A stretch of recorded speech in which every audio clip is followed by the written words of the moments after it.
Hey, welcome back to the 167. I'm Vinayak and I bring you greetings in the name of our Lord Jesus Christ. Dear friends, today we have with us Rajan Matthew. So let's tune in and listen to him as he brings God's words to us.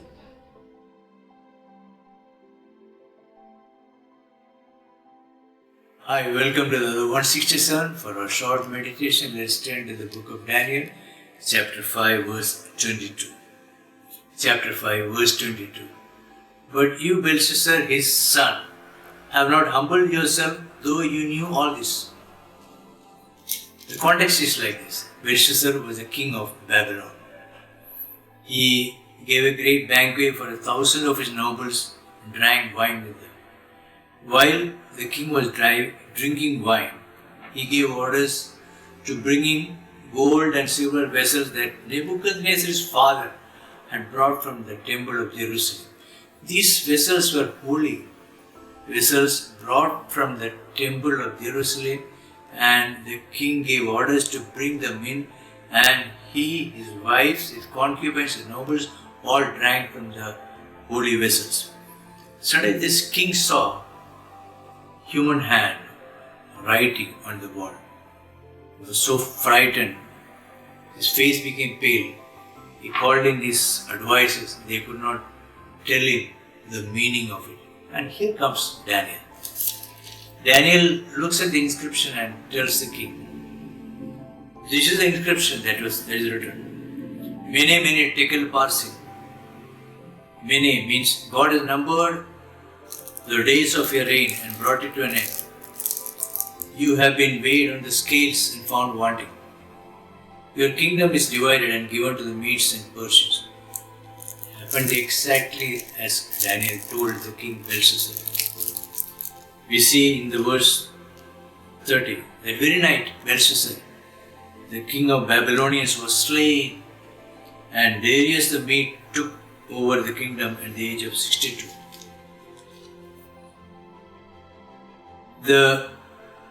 His father, Nebuchadnezzar, was the one who captured and destroyed Jerusalem at 587 BC. Before he fully captured, the king of Babylon, Nebuchadnezzar, brought in exiles in batches, and one such exile was Daniel. Daniel was a man of integrity, man of wisdom, and God gave him ability to interpret dreams. We see earlier what happened to Nebuchadnezzar, what Daniel is referring to. In the chapter 4, we see Nebuchadnezzar is a man, very glorious king, very powerful, very famous, but he was very proud. Chapter 4, we see in the verse 30, he said, when he was walking on his palace roof, he said to himself like this, is not this the great Babylon I have built as the royal residence by my mighty power and for the glory of my majesty? He was so proud that God took away the kingdom from him. He was displaced for some time. He lost his sanity, his position. But when he acknowledged after some time that sovereign God is God, sanity and the kingdom was restored. And here, when we see Daniel told his Nebuchadnezzar's son, you have not humbled yourself, though you knew all this.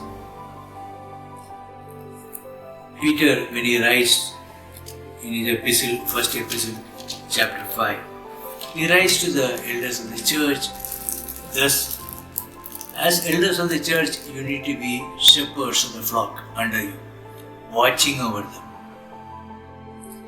willingly, and not lording it over them, but be examples. And when he comes to the young of the church, he writes like this. In the same way, chapter 5, verse 5, you who are younger, submit yourselves to your elders. All of you clothe yourselves with humility towards one another, because God opposes the proud, and shows favor to the humble. Humble yourself, therefore, under the God's mighty hand, that He may lift you up in due time. We see how the psalmist in Psalm 96 praises God. 96 verse 4, Great is the Lord, and most worthy of praise. He is to be feared above all the gods. Splendor and majesty are before Him. Strength and glory are in His sanctuary. Verse 8, Ascribe to the Lord glory due His name. Bring an offering and come into His courts. I close here.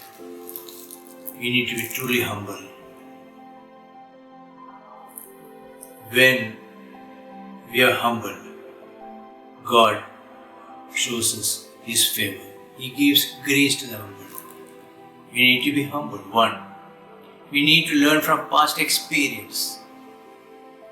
And we need to be, God lifts us up when we are humble and gives grace to the humble. Let's truly be humble and may we find grace and mercy from God. He will lift us up when we are humble. Let's learn from the past experience.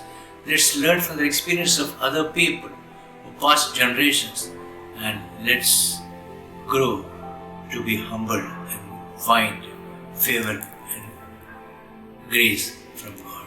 Thank you. May God bless us with these words. Thank you.